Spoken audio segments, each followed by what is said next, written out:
মিয়া বুলি অভিহিত কৰিছো তেওঁলোকে আচলতে শান্তি সম্প্ৰীতিৰ এনাজৰী থানবান লগোৱাৰ আচলতে ষড়যন্ত্ৰ কৰিছে এয়া কেৱল মাটি লোৱা নহয় এয়া ঐতিহাসিক শিৱসাগৰক মিয়ালেণ্ড বনোৱাৰ এক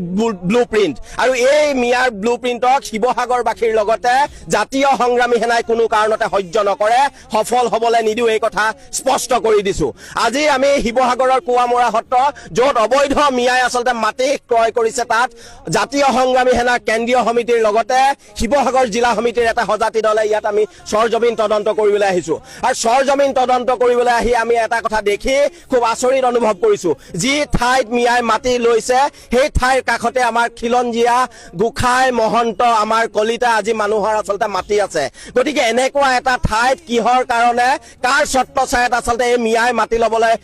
আচলতে সাহস কৰিলে তাক লৈ আমাৰ প্ৰশ্ন আছে আজমল চাহাবে 2 কোটি টকা অনুদান দিলে অসমৰ এনেকুৱা এজন হিন্দু বিধায়ক নাছিলে নেকি তেখেতলোকে যে নিজৰ পুঁজিৰ পৰা 1 লাখ টকা দিম বুলি ক'ব পৰাকে আজি 3-4 দিন হৈ গ'ল এজন বিধায়কটো নকলে মোৰ পুঁজিৰ পৰা মই 1 লাখ টকা দিছো বুলি মন্ত্ৰী বা পোৱাৰ লগে লগে কোনোবা বিধায়কে বোলে কৰোৰ টকা দি গুৱাহাটীখন মাটি কিনে সেইজন বিধায়কে 50,000 টকাও দিব নোৱাৰিলে আৰু কিছুমান এনে কিছু সংগঠন আছে যিসকলে উজনিত বোলে হেনো মুছলমান সোমোৱাৰ লগে লগে মিয়া সোমোৱাৰ লগে লগে তেওঁলোকক খেদিব এতিয়া পিছে সেই যে 2 কোটি টকাটো তেওঁলোকে যে অনুদান দিব উজনিত তেওঁলোকে গ্ৰহণ কৰিবলৈ দিব নে নিদিয়ে সেইকাৰণে কওঁ এই যে মুছলিম হিন্দু কৰি যে কিছুমানে জেং লগাই থাকে আপোনালোকে মনে মনে থাকক কাৰণ কিয় বিপদৰ সময়ত সদায় কিন্তু তেওঁলোকেহে আগবাঢ়ি আহে বহুতবাৰ প্ৰমাণ পোৱা হৈছে আৰু এতিয়াও আপোনালোকে প্ৰমাণ পালে আজি তাৰিখত 2 কোটি টকা ধেমালি টকা নহয়